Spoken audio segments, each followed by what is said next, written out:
A year ago, when we reviewed India's residential or home market, we heard most stakeholders pronounce that the worst is behind us. Well, on the policy front, affordable housing had got an infrastructure status boost. First-time home buyers had been given an extra tax benefit on home loans.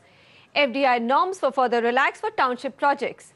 So everyone believed, if not prices, at least sales will start picking up. But nobody had a clue about demonetization, did they? Nobody could guess that the loss of currency and all the noise surrounding black money in real estate will push home buyer sentiments to a new all-time low.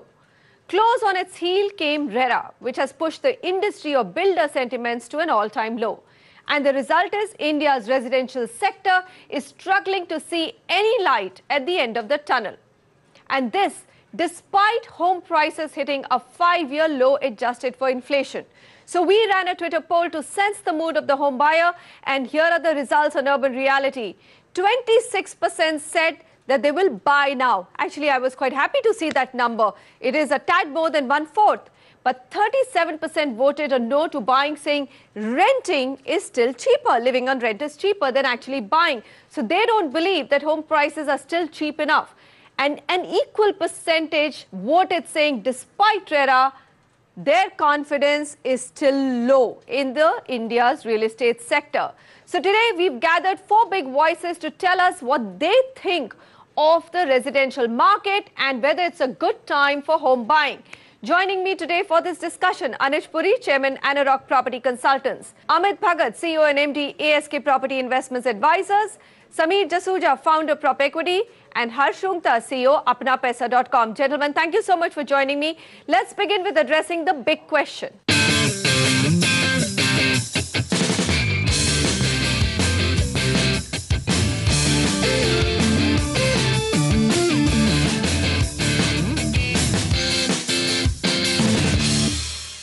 Why are home buyers still not confident despite us saying, look, RERA will bring in transparency, prices are at an all-time low? Anuj. So, Manisha, my thought is that it will bring in confidence. The RERA is going to get fully applicable from 1st of August. Give it a few more weeks after it is applicable, you will see that 25-26%, which is saying is that we're ready to buy now, start to increase because there's going to be confidence. And they will also see a lot of the consolidation in the developer space. So I have no doubt in my mind that by the end of this year, if you were to do the polls again, you would see is that 25-26 rise up to about 35-40% because there's going to be more confidence and they would have seen the impact of RERA in consolidation of the developer community. Okay, so we will run that Twitter poll 6 months from now at the end of December, and hopefully 2018 January poll will be much better. You've said 35-40%. So, Amit Bhagat, every conference that I have moderated, most developers have come back, and you will notice that there is no developer on our panel today simply because buyers believe they don't have any other way but to say that prices are likely to go up and sales are not looking too bad. Having said that, we've been told that it's media which is really dipping the sentiments, and the buyers are worried because we keep screaming out headlines that home prices are stagnant or declining. Investors are exiting. You have unsold inventory. Even though it's shrinking, the number is still very high at 6 lakh units. Projects are delayed across the country. And of course, RERA has also been very painful in the dilution of rules. So these are some of the key reasons that home buyers seem worried today. Would you say that their reasons are not, reasons are valid rather, let's say? In fact, I would like to add one more reason, which is the GST. Okay. And all this regulatory... GST in home buying? GST in home buying. Because that is also added to a little bit of ambiguity. All these regulatory reasons are actually a step in the right direction for bringing back the confidence of the end customer. Once RERA is implemented, I am also very confident, like Anuj, that a year down the line, you will see the end customer coming back to the market. They are sitting on the fence, and for all the state of affairs, nobody else is to be blamed but the developer himself.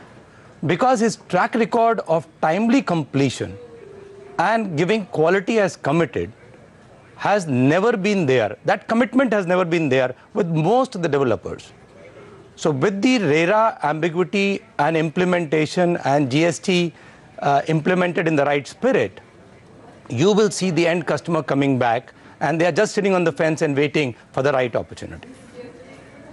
All right, so let's now start addressing on the reasons why the home buyer should come back into the market. If you're saying that this percentage is likely to increase from 26% to, let's say, about 40% by the end of the year, other than RERA, are there any compelling reasons? Sameer Jasuja, this question is to you, and I'm now going to divide this entire debate between first-time home buyers who are sitting on the fence.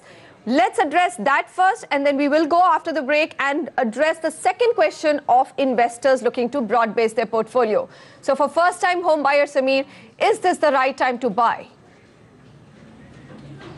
Manisha, I would agree with the other panelists that this perhaps is the best time for the end users and the first-time buyers to buy property. Multiple reasons for that. Like you said, the prices have come down to a 5-year low. With implementation of GST, there's going to be additional taxes. There's going to be some cost increases by developers with RERA coming in because of the strict regulations that developers will have to comply with. Keeping those factors in mind, I definitely think that there could be no better time than now to buy real estate for an end user and a first-time buyer. Just a caveat that I would recommend them to buy properties that are completed or nearing completion even now, because a lot of developers even today are under stress and they are focusing on execution, but some of them lack still funding, and there are many reasons why their existing projects which are under construction will face more delays. So that's why. And lastly, there is enough supply in the ready stock that is available in the market at very, very attractive prices that you know, the dream of buying your first house and moving into it immediately can get accomplished right away. Okay. All right, so you're saying no better time to buy than now if you're an end user or you're a first-time home buyer. Roongta, I come to you with a lot of repetition. What is your pronouncement for end users and first-time home buyers who are sitting on the sideline? Is this the time to buy? So Manisha, I need to remind you that as far as buying your own home has been concerned, I have always been in favor of buying your own home. You know, on this rent versus buy debate, I have always been on the buy side. Not as an investment, but as a home. But coming to your point, why is it a good time today to... I completely agree. So you need not have that trepidation. I think lots of things have happened. Two, as I think everybody has mentioned, the confidence that comes from RERA is that no longer is buying under construction, you're not lending money to the builder any longer. I mean, I had always mentioned that buying under construction was not buying property. You were lending money to the builder. I think even if it is still lending money to the builder, it's under far safer conditions with much more balanced contract between the two. That's one. Look at, and if you just move away from larger value properties and move away from a Bombay, Delhi kind of a centric view, look at the goodies that are on place. You look at the Prime Minister's Awas Yojana. Now that may not amount to much. I mean, only probably 60,000 people will be able to get that subsidy. But I mean, at some point when this rolling picks up, there will be a scramble to make sure that you get your PMAY subsidy. And that itself should give an impetus to getting the demand up and running. Look at the changes in Provident Fund. You will be able to withdraw 90% of your Provident Fund to pay for the house. Not just that, you can even pay your future installments, future EMIs out of your future contributions to the Provident Fund. Now, I think employers have been arguing... And this is something you've been asking for a long time. Absolutely. You could actually go further down and link your Provident Fund with your home EMI. That's the next step the technology can enable. All right, it's already there. It's already, I mean, in principle it is there. Whether they will actually implement it in the spirit in which they've still got those little things that 10 people have to form a group, etc. I think as an industry, it's at a takeoff stage. At least if you think of first-time home buyers and you're talking properties of 50 lakh or a crore. I mean, till that time, that 2.5 lakh subsidy, 2.35, 2.4 lakh subsidy, and the availability of your provident fund, which remember comes, your employer's contribution, remember, comes out of without having to pay tax, and now that can be used to pay your EMIs. I think it is very powerful. I think when these factors all coalesce together, we will see a big rush for that segment, 50 lakhs to a crore. 50 lakhs to 1 crore, big rush. Now, some of the key takeaways which I've been hearing, gentlemen, is that Sameer Jasuja is saying, and he's really not said that in the last 2 years of this programming, that prices are likely to start going up now because of RERA compliance. You know, you tend to, every time developers say this, Anush Puri, you tend to disregard it. You say, of course, they are only going to talk about prices going up. So do you believe that actually prices are also likely to see a little bit of firm up going forward? And if that's the case, they should buy now? Or do you think that even if they wait out another 6 months, there is no cost to waiting? They can take their time and get the best deal. So, Manisha, I'm going to answer it in 3 parts. The first is that if you look at the last 6 quarters, every quarter the demand or the absorption has been more than the launches. And it's not that the demand has increased manifold, it's just that the launches have gone down. So, you know, remember that the unsold inventory which was there, the last 6 quarters, it has been coming down because the new launches have been lower than what the sales or the absorption has been. Second is a very important point, Manisha. We haven't really debated that, you know, on a panel with you, but I have discovered in the last 3 or 4 months this very important point where the developers for the first time are not only looking at what their cost is. So previously, this is our land cost, this is our construction cost, this is our financing cost, this is our marketing cost, and we are very thin on profits, which is like, you know, 3%, 4%, 5%, or in many cases it was cut to cut.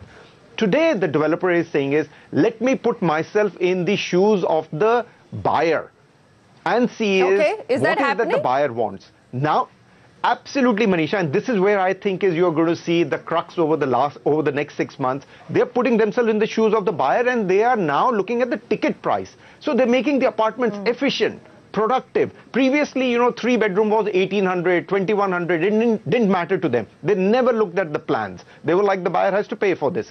Today, they are really concentrating and saying, how can I do 1 bedroom? For example, Manisha, you and I have debated in Bombay, can we get anything in Andheri at less than 1 crore? There wasn't. Today, there are products that are getting launched now at less than 1 crore. This is where I feel is that the developers have woken up and have said is we need to put ourselves in the shoes of the consumer. We need to bring in efficient, more productive. We need to apply ourselves on plan, just like what happens in Hong Kong and Singapore. This is where now you're going to start to see affordability coming in, and not necessarily I say is that the buyer looks at per square foot price. Buyer looks what's the total price that I have to pay for the apartment. And if it is less than 1 crore, it doesn't matter to him whether it's 12,000 or 10,500. That's where I feel is that you're going to see this lockjam break and the market started moving, apart from what we discussed in the first part of our discussions.